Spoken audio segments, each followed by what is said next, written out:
നമസ്കാരം. Media vision വാർത്തകളിലേക്ക് സ്വാഗതം. UDF സ്ഥാനാർത്ഥി ഫാത്തിമ തഹ്ലിയയുടെ വിജയത്തിൽ ആഹ്ലാദം പ്രകടിപ്പിച്ചു. വാലിയക്കോട് പായസ വിതരണം നിർത്തിയില്ല. 4, 5, 6 തീയതികളിലും തുടരുന്നു. തിരഞ്ഞെടുപ്പ് സുനാമിയിൽ പേരാമ്പ്രയിൽ UDF സ്ഥാനാർത്ഥി ഫാത്തിമ തഹ്ലിയയുടെ വൻ വിജയത്തിൽ ആഹ്ലാദം പ്രകടിപ്പിച്ച് പേരാമ്പ്ര വാലിയക്കോട് UDF മേഖലാ കമ്മിറ്റിയുടെ നേതൃത്വത്തിൽ പായസ വിതരണം നടക്കുന്നു.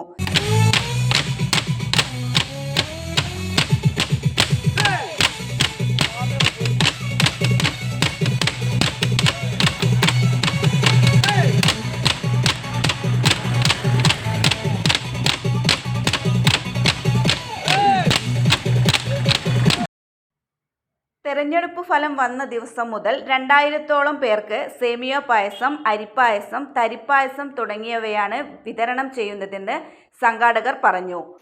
പച്ചാട് പഞ്ചായത്തിൽ വാലിയക്കോട് റിസൾട്ട് വന്ന അന്ന് മുതൽ 4-ാം തീയതി മുതൽ ഈ സമയം വരെ വിജയാഘോഷം നടന്നുകൊണ്ടിരിക്കുകയാണ്. ആഘോഷത്തിന്റെ രാവുകളാണ്.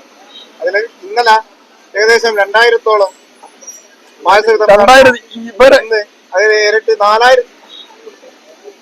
അതായത് ഇന്നിപ്പോ 3-ാം ദിവസത്തിലേക്കാണ് പായസ വിതരണം കടന്നിരിക്കുന്നത്. പെരഞ്ഞാന്നും ഇന്നലെ ഇന്നുമായി പായസ വിതരണവും മറ്റുള്ള ആഘോഷ പരിപാടി, വെടിക്കെട്ടും, പടങ്ങൾ, DJ മറ്റുള്ള എല്ലാ പരിപാടിയും വാലിയക്കോട് പ്രദേശത്ത് നടന്നുകൊണ്ടിരിക്കുകയാണ്. നാളെയും ഈ വിജയാഘോഷം തുടരുന്നതാണ്. ഈ വിജയാഘോഷത്തിൽ പങ്കെടുക്കുന്ന, സഹായിക്കുന്ന മുഴുവൻ ജനാധിപത്യ വിശ്വാസികൾക്കും UDF-ന്റെ വാലിയക്കോട് മേഖല UDF-ന്റെ പേരിൽ നന്ദിയും കടപ്പാടും. വാഹനങ്ങൾ നിർത്തിച്ചിട്ടാണ് പായസം കുടിക്കുന്നത്. ഹോട്ടലുകൾ ഹർത്താൽ ആചരിക്കുന്നതിനാൽ യാത്രക്കാർക്ക് നല്ലൊരു ആശ്വാസമാണ് പായസം. മൂസ ചെരിപ്പേരി, VV ദിനേശൻ, മുഹമ്മദ് കരിങ്ങാറ്റിക്കൽ, മനോജ് കുമാർ, റഷീദ് കുഞ്ഞമ്മദ്, ഗഫൂർ വാലിയക്കോട്, MK ഹമീദ്, അഹമ്മദ് ഹാജി പുളിയത്തിങ്കൽ എന്നിവർ പായസ വിതരണത്തിന് നേതൃത്വം നൽകി. News bureau, media vision, Perambra.